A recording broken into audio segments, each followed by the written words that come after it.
네, 안녕하십니까. 산업경영공학과 시스템 종합설계 발표를 맡게 된 김영태입니다. 저희는 기존 금연구역을 설정하던 데서 공공 데이터를 이용, 분석하여 적절한 장소에 흡연구역 설치를 통해 올바른 흡연 문화를 만들어 보고자 프로젝트를 진행하였습니다. 저희는 산업경영공학과 4학년 강수민, 김지연, 김지원, 김영태로 구성되어 있으며 김관호 교수님께서 지도 교수님을 맡아주셨습니다. 먼저 연구를 시작하게 된 배경과 계획에 대해 말씀드리고 상세한 데이터 분석 방법과 그 결과 및 결론 발표 후 프로젝트를 진행하며 느꼈던 점을 고찰하는 순서로 발표 진행하겠습니다. 길거리를 지나다니다 보면 흔히 금연구역 표시를 볼 수 있습니다. 이는 단순히 길거리뿐만 아니라 건물 자체 또는 지역 자체로 확장되기도 하는데요. 실제 이러한 흡연구역은 연수구 내에만 7,800여 개에 달한다고 합니다. 문제는 이러한 무분별한 금연구역의 확장에 기준이 명확하지 않아 오히려 흡연자들이 금연구역 여부를 파악하기 어렵고 금연구역 자체의 인식 개선이 이루어지지 않아 오히려 그 취지가 무색해지는 결과를 보이고 있습니다. 실제 거리를 조금만 다녀봐도 금연구역 표지 앞에 쌓여있는 담배꽁초들 한 번은 보셨을 텐데요. 이는 흡연자들이 흡연할 수 있는 명확한 장소 정보를 알지 못해 일어나는 결과를 볼 수 있습니다. 비흡연자만의 권리를 위해 금연구역을 무분별하게 늘리고 이는 오히려 흡연자들의 인식 저하로 이루어지는 현 상태를 저희는 흡연자들의 권리를 보장하는 명확한 장소 제공을 통해 개선할 수 있을 것이라 생각했습니다. 즉, 흡연자들에게서 여기서 피지 마 라고 여러 번 말하는 것보다 여기서만 펴 라고 명확하게 구분해준다면 현 흡연구역 지정 상황에 따른 부작용을 해결할 수 있을 상황이 될 수 있을 것 같습니다.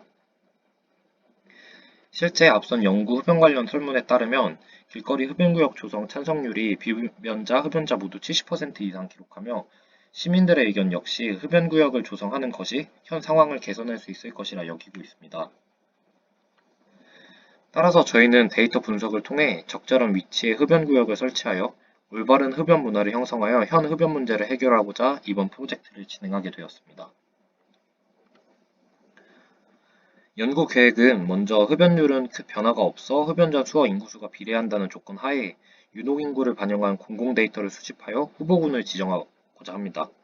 이후 기존 공공시설 입지 선정과 다른 흡연 구역만의 특성을 반영할 수 있는 설문조사를 진행하여 입지 선정에 있어 기준을 결정하고 연수구 내 흡연 관련 예산을 토대로 최대 설치 가능한 흡연 부스 개수를 파악하여 그에 맞춰 후보지를 선정하고자 하였습니다. 먼저 공공 데이터 포탈 및 인천시 데이터 센터에 이번 프로젝트와 관련된 데이터를 모두 수집하였고요. 이후 파이썬을 이용해 세트 커버링을 구현하여 금연구역에 해당하는 후보 지역을 제거하고 후보지 간 거리가 100m가 되지 않도록 후보군을 조정하였습니다. 이후 설문조사에 기반하여 PRD 알고리즘을 실행하고자 하였는데요. 기존 PRD 알고리즘 방식이 가장 낮은 점수의 후보군부터 제거하는 형식으로 진행하는 데 반해 저희의 경우 설문조사 기반의 점수를 한 번에 합산하여 점수를 매겨 최대값을 가지는 후보지들을 선정하였습니다.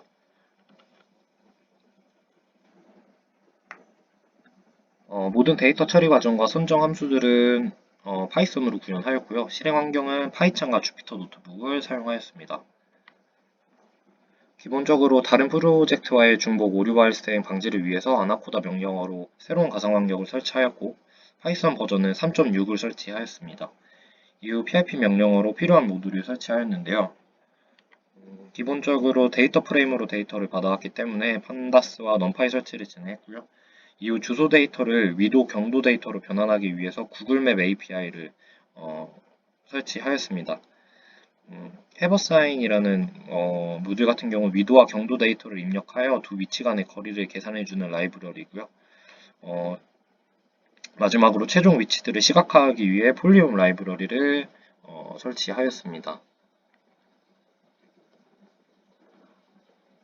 처음에는 어떤 후보지도 없는 상태에서 오직 유동인구 데이터를 이용하여 입지를 선정하기 위해 여러 데이터를 수집했었는데요. 사실 데이터 포털에 제공된 유동인구 자료는 동별로 음식점에 따른 평균 매출 및 이용자 수 정도였고, 이제 저희가 바라는 수준의 데이터는 통신사에서 제공하는 유동인구 데이터가 그래도 가장 유의미했으나 이동 3사 통신사에 해당 데이터를 문의한 결과 제공이 어렵다는 답변을 받아 사실상 저희의 조건을 만족할 만한 유동인구 데이터는 저희 프로젝트 수준에서는 구할 수가 없었습니다. 따라서 저희 방향을 조금 틀어서 이미 유동 인구가 많은 곳에 공공시설 입지 선정이 이루어졌다는 가정 하에 해당 공공시설을 후보군으로 설정하는 방법을 택했습니다. 이러한 공공시설로는 학교, 동사무소, 버스 정류장, 지하철역 등이 있었는데요. 학교의 경우 흡연구역 입지 선정에는 맞지 않아 제외하였고, 동사무소 및 지하철역 등은 애초에 설치 수가 많지 않고 유동인구 외에도 비용적인 측면과 같은 여러 변수들이 입지 선정에 포함되어 저희가 후보군으로 설정하기엔 맞지 않았습니다. 따라서 저희 프로젝트 취지와 부합하는 버스 정류장을 후보군으로 일단 선정하고 프로젝트를 진행하였습니다. 또한 점수화를 위해 흡연 설문조사를 진행하였는데요. 가장 흡연 욕구가 증가할 때를 100명 대상으로 조사한 결과 음식점 및 음주후를 45%, 운동후가 41%, 근무 중이 13%를 기록하였습니다. 따라서 저희 같은 경우 음식점과 체육시설, 근무시설 개수를 점수 계산의 변수로 삼아서 해당 비율에 맞게 점수를 계산하였습니다. 처음 공공 데이터 파일을 CSV로 받았을 때 모든 데이터가 이렇게 이름과 도로명, 혹은 지번 주소로 이렇게 되어 있었습니다. 따라서 이를 위도 경도 데이터로 바꿔주는 작업이 필요했는데요. 보시는 바와 같이 작업을 위해 구글맵 API를 임포트 해주고 정제되지 않은 데이터를 불러온 후 해당 주소를 검색하여 위도 경도로 바꿔주는 함수 로직을 작성하였습니다. 보시면은 데이터 프레임 같은 경우에는 앞에서 불러온 음식점, 공장, 헬스장, 버스 모든 데이터를 불러올 수 있도록 했고요. 저희가 사용한 데이터 해당 주소 검색 후에 위도와 경도말을 추출해서 새로운 데이터 프레임으로 생성하는 로직입니다. 그래서 생성된 데이터 프레임을 새로운 CS 파일로 저장할 수 있게끔 함수를 작성하였고요. 저희가 사용한 데이터뿐만 아니라 주소를 가진 어떠한 데이터를 넣더라도 자동으로 위도 경도를 검색하여 데이터 프레임화 할 수 있도록 로직을 구성하였습니다. 그래서 오른쪽에 보시는 게 데이터를 넣었을 때 반환된 리턴된 위도 경도 값을 가지는 그 데이터 프레임 CSV 파일로 나타낸 거고요.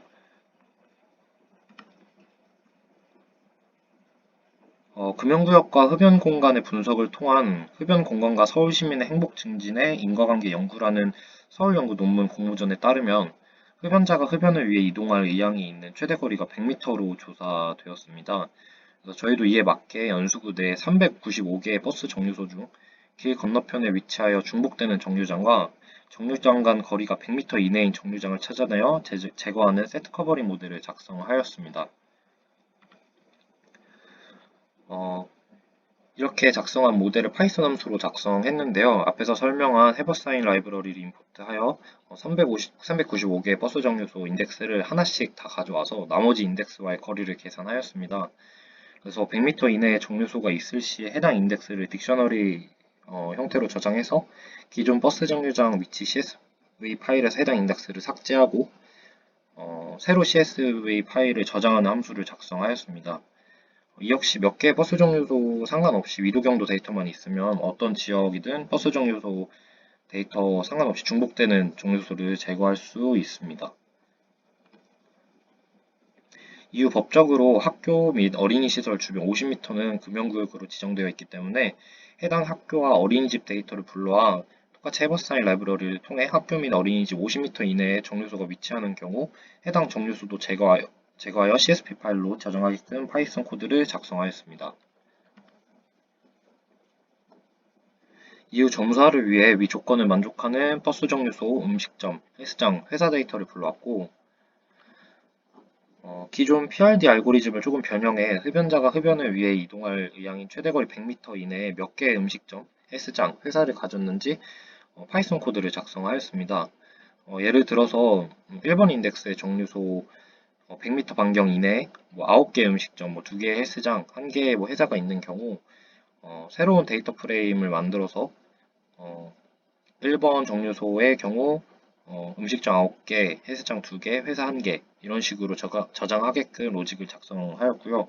이후 만들어진 데이터 프레임의 최종 스코어를 구할 수 있도록 파이널 여를 새로 생성해서 저희가 설문조사한 결과값인 음식점 0.45, 운동시설 0.41, 회사 0.13을 가중치 값으로 계산해 최종 점수를 계산한 후 내림차수를 정렬하여 저장하였습니다. 연수구 흡연 관련 예산을 보면 시설 관련 연수구 보건조사나 흡연시설 관리 비용이 1억이 책정되어 있었는데요. 컨테이너 형식의 흡연 부스 평균 가격이 500만 원으로 조사되어 총 20개의 흡연 부스를 설치할 수 있을 것이라 판단하였고, 앞서 구한 최종 점수 데이터 프레임의 상위 20개를 추출하여 최종 CSV 파일로 저장하였습니다.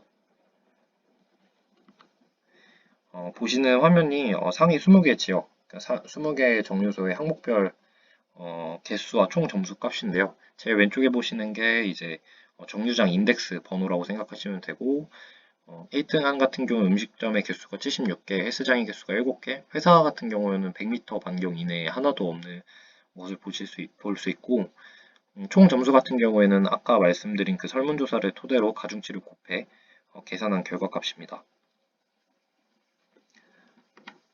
해당 인덱스 값을 가지고 원래 버스 정류소 데이터 파일에 적용시켜서 어떤 정류소인지 추출해냈고, 이를 시각화하기 위해 주피터 노트북에서 폴리움을 임포트하여 지도 시각화하였습니다. 보시는 게 맵 폴리움 맵이라 해서 처음 위치는 송도 연수구청에서 지도는 시작할 수 있도록 코드는 작성했고요. 마찬가지로 저희가 가지고 있는 데이터 파일뿐만 아니라 다른 데이터 파일을 함수에 넣더라도 지도를 반환할 수 있게끔 그렇게 로직을 설정하였습니다. 그 결과로 나온 시각화 자료들인데요. 주황색으로 표시된 버스 정류장은 앞선 함수들을 통해 중복되거나 금연구역에 포함된 정류장을 제외한 후보군이고요. 초록색으로 표시된 음식점은 연수구 이내 4,000개 음식점을 모두 시각화한 결과입니다. 마찬가지로 연수구 내 체육시설과 100인 이상 근무 중인 것으로 확인된 사무시설 역시 폴리움을 이용하여 시각화 작업하였는데요. 최종적으로 저희가 입지 선정한 버스 정류소를 100m 반경의 붉은 원으로 표시하였는데, 보시는 바와 같이 연수구 먹자골목 주위 10개의 버스 정류소, 옥년동 번화지역 3곳, 송도 유원지 근처 1개를 포함하였고, 송도 내에선 해양경찰청 주변 3곳과 커넬워크 1곳이 중복 위치 없이 최종 선정된 것으로 나타났습니다. 보시는 게 저희 학교가 웬만하면 보이고 싶어서 학교부터 지정된 장소들을 한 번에 볼 수 있도록 지도를 일단 만들어 봤는데요. 결과적으로 유동인구가 밀집된 지역에 실제 입지 선정이 이루어졌음을 확인할 수 있었으며, 유의미한 결과값을 나타냈음을 볼 수 있습니다. 이러한 입지 선정 전에 흡연구역 입지 부족으로 인해 발생한 여러 문제들과 흡연권 규제는 유동인구 데이터 분석에 따른 최적의 입지 선정으로 해결할 수 있을 것입니다. 이는 단순히 흡연권을 보장한다는 의미에 그치지 않고 여러 의미로 해석할 수 있는데요. 먼저 경제적 측면에서 금연 관련 전국 예산 총액을 보시면 담배와 관련된 환경관리나 단속 비용 축소는 물론 매년 250억 원에 달하는 금연 홍보 비용 역시 그 지역에 명확해지면서 비용 감축이 가능할 것으로 예상됩니다. 또한 매년 30억 원에 달하는 흡연 관련 데이터베이스 구축 비용도 흡연 부스에서만 이루어지게 되므로 효과적인 감축이 가능할 것이며, 또 부스 설치로 인한 여러 담배 관련 광고 수익도 발생시킬 수 있을 것으로 기대하고 있습니다. 또한 사회적 측면에서 흡연 관련 데이터 앱 등을 개발하여 흡연 정보를 모든 사람들이 쉽게 확인할 수 있어 그 유해성에 대해 교육할 수 있는 자료로도 쓰일 수 있고요. 흡연 부스 입장 시 신분증을 태그해야 하게끔 장치를 설치해서 미성년자의 흡연을 방지하는 수단으로 사업을 확장시킬 수도 있습니다. 이처럼 데이터 분석을 통해 최적의 흡연 부스를 설치함으로써 단순히 흡연자의 편의성만을 충족시키는 것이 아닌 비흡연자의 피해를 최소화시킬 수 있으며, 이는 협연권과 흡연권 모두를 존중할 수 있는 방법이 되리라 생각합니다. 비록 저희가 입지 선정한 결과는 몇 년 전 데이터를 기반으로 입지를 선정하였기에 최근 데이터는 아쉽게 반영되지 못했지만, 정책적인 차원에서 신규 데이터를 통해 위와 같은 방법으로 입지를 선정한다면 모두를 위한 흡연 정책이 완성될 수 있을 것이라 생각합니다. 네, 이것으로 공공 데이터 분석을 통해 흡연구역 입지 선정을 하고자 했던 저희 팀의 시스템 종합 설계 발표를 마치도록 하겠습니다. 감사합니다.